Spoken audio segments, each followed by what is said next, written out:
মাক বেয়া নহওক লাগিলে কিন্তু তেনেকুৱা কৰিব নাপায় তেনেকুৱা পুত্ৰ পৃথিৱীত নোহোৱাতকৈ নোহোৱাই ভাল দেউতাৰ লগত আমাৰ 2006 চনৰ পৰা কোনো সম্বন্ধই নাই কষ্টৰ বিনিময়টো যদি পিতৃ মূল্য নুবুজিলে এনেকুৱা কুলাংগা পুত্ৰক পিতৃ হিচাপে থাকি লাভ নাই ল'ৰা ছোৱালী জন্ম দিয়ে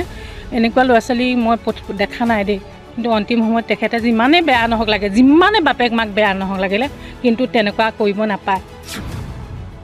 ল'ৰা ছোৱালী জন্ম দিয়ে এনেকুৱা ল'ৰা ছোৱালী মই দেখা নাই দেই আমিও ইমান বহুত আমি শুশ্ৰূষা কৰিছোঁ আমাৰ শহুৰ শাহুক হগা মোটা ধুৱাই মেলি আমি ইমান প্ৰতিপাল কৰি মাৰিলোঁ এতিয়া শুনি মানে বহুত দুখ লাগিছে আমি ৰাতিপুৱা মৰ্ণিং ৱাক কৰিবলৈ যাওঁতে মানুহজন তাত বহি থাকে তাৰপিছত কওঁ দাদা আপোনাৰ ফুলবোৰ বৰ ধুনীয়াকৈ ফুলবোৰ ৰুৱে তাৰপিছত গুটি দিব নিবলৈ দি দিয়াচোন বিনিত গুটি দি দিয়া তেতিয়া আমি কওঁ মানে মানুহজন সঁচাকৈ বোলো বহুত ভাল দেই মানুহজনে বহুত দুখত তাত বহি থাকে আমি ভাবোঁ মানুহজন কেলৈ ইমান দুখত বহি থাকে কেতিয়াবা আমাৰ নামঘৰত ভাওনা চাওনা কিবা কিবি হ'লে বিনিতে লৈ আহে চাহি আহি পেলাই মানুহজনে কিন্তু কাৰো লগত কথা নাপাতে বহুত মনে বহি থাকে নাতি বুলি ক'লে কেনেকুৱা মাক বাপেকৰ আইতাক ককাকৰ নিজৰ মাক বাপেকতকৈ আইতাক ককাকৰ নাতিসকলে বেছি মৰম খুব মৰম লাগে মানে কিমান চাওঁ হেঁপাহ কৰি আছিলে কিন্তু অন্তিম সময়ত তেখেতে যিমানেই বেয়া নহওক লাগে যিমানে বাপেক মাক বেয়া নহওক লাগিলে কিন্তু তেনেকুৱা কৰিব নাপায় তেওঁলোকে উপলব্ধি কৰা নাই নেকি তেওঁলোকে কেঁচুৱা জন্ম দিওঁতে কেনেকৈ ডাঙৰ দীঘল কৰি ইমান মৰমত ডাঙৰ দীঘল কিয় তেওঁলোকে তেনেকুৱা কৰিলে মাক বাপেক যিমান বেয়া নহওক লাগিলে কি ক'ব সেই পুত্ৰ বুজি কি ক'ম আৰু তেনেকুৱা পুত্ৰ পৃথিৱীত নোহোৱাতকৈ নোহোৱাই ভাল মৰি যোৱাই ভাল তেনেকুৱা পুত্ৰ জন্ম দি লাভ নাই নহয় তেওঁলোকে কি শিক্ষা কৰিলে তেওঁলোকৰ শিক্ষাত মানুহে ভৰিয়ে গচকি পেলাব লাগে তেওঁলোকৰ শিক্ষাত মই তেনেকৈ কওঁ তেওঁলোকৰ শিক্ষাত বেয়া কথা নকওঁ আৰু তেওঁলোকৰ শিক্ষাত ভৰিয়ে গচকি পেলাব লাগে তেওঁলোকৰ শিক্ষা একো শিক্ষাই নাই মানুহৰ চব পঢ়া শুনা শিক্ষা হ'লে নহ'ব মানুহক জ্ঞান হ'ব লাগিব তেনেকুৱা পঢ়া শুনা শিক্ষা কামত নাহে এইখন জগতত মানে সেইবিলাক মানুহক দেখুৱাটো বহুত ভুল কাম তেওঁলোকে ইমান ভাল মানুহবিলাকে তেনেকুৱা কাম কৰিলে সেইবিলাকক কেলে কি থাকি গ'ল তেনেকুৱা মানুহ নাই পৃথিৱীত নাই কি ক'ম দুখ লাগিছে মানে কাৰণ আমিতো সাধাৰণ মানুহ যদি এজন মানে মানৱ সেৱা কৰা এজন চিকিৎসকে যদি তেওঁলোকক পানো কি মানৱ সেৱা মানে মানুহে মানে ভাবিব গতিকে আমি সাধাৰণ মানুহখিনিয়ে মানে আমি তেওঁক মানে শুশ্ৰূষা কৰিছোঁ আৰু তেওঁলোকক ইমানখিনি কষ্ট কৰি মাক দেউতাকে ইমানখিনি ত্যাগ স্বীকাৰ কৰি চিকিৎসা কৰিলে তেওঁলোক দুটা ল'ৰা ছোৱালী তেওঁলোকে যেতিয়া শেষ মুহূৰ্তত যেতিয়া দেউতাকক বিচাৰি নাহিলে আৰু কেনেকুৱা অমানুহ হ'ব লাগিব আৰু সেইটোৱে আৰু মই তাতকৈ ক'বলগীয়া একো নাথাকে আমাৰ ঘৰত প্ৰায় 3 বছৰ আৰু তেওঁলোকৰ আমাৰ চিনাকি 2017 চনৰ পৰা ঘৰুৱা মানে 3 বছৰ পৰা আমাৰ ইয়াত আছেই এইখন ঘৰত নহয় আমাৰ ৰাস্তা কাষত এখন ঘৰ আছে তাত আছিলে তাৰমানে ইয়াত আমাৰ সুবিধা আমাৰ যৌথ ফেমিলি ন গতিকে তেওঁৰ সৈতে আমাৰ মেম্বাৰ 9জন গতিকে আমাৰ দিগদাৰ হয় গতিকে ইয়াত খোৱা বোৱা কৰে তাতো তেওঁ বনোৱা খোৱা কৰে আৰু মানে তেনেকৈ তাতে থকা হয় আমাৰ নিজৰ শহু হিচাপে ভাবিছিলোঁ তেওঁ আমাৰ শহু আমাৰ শাহু শহু নাই গতিকে তেওঁ আমাৰ গাৰ্জেন হিচাপে আছিলে তেওঁলোকৰ নিজৰ পৰিয়ালৰ বিষয়ে ইমান সবিশেষ আমি নাজানিছিলোঁ কিন্তু শেষ মুহূৰ্তত মানে ফোন কলটোৰ পৰাহে ভালকৈ গম পালোঁ আৰু লাষ্টত মানে তেওঁ ক'লে যে মানে মোৰ ল'ৰাটোলৈ ফোন এটা কৰিবা মোৰ মানুহজনক ক'লে তাৰপৰা ফোন এটা কৰিবা তেতিয়া তেওঁ মেডিকেলত ভৰ্তি হ'ব নে ফোন কৰিছিলে যে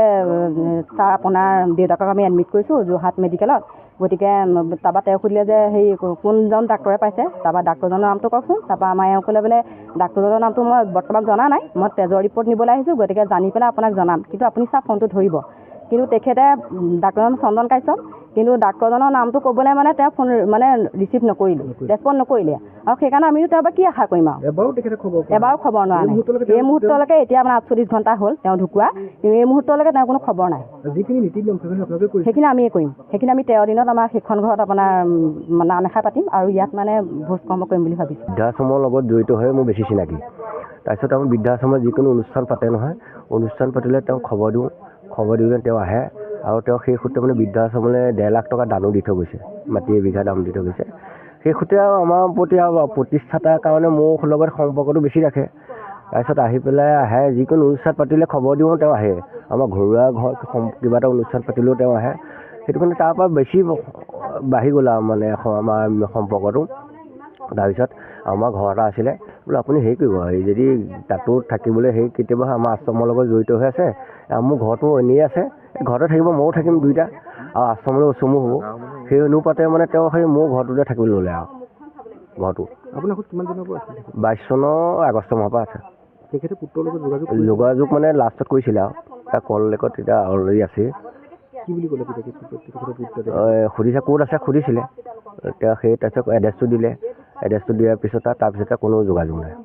তেখেতৰ শৰীৰটো দান দিছে বুলি কয়। অঁ হয়, ইলোৱা বিজ্ঞান মঞ্চৰ যোগেদি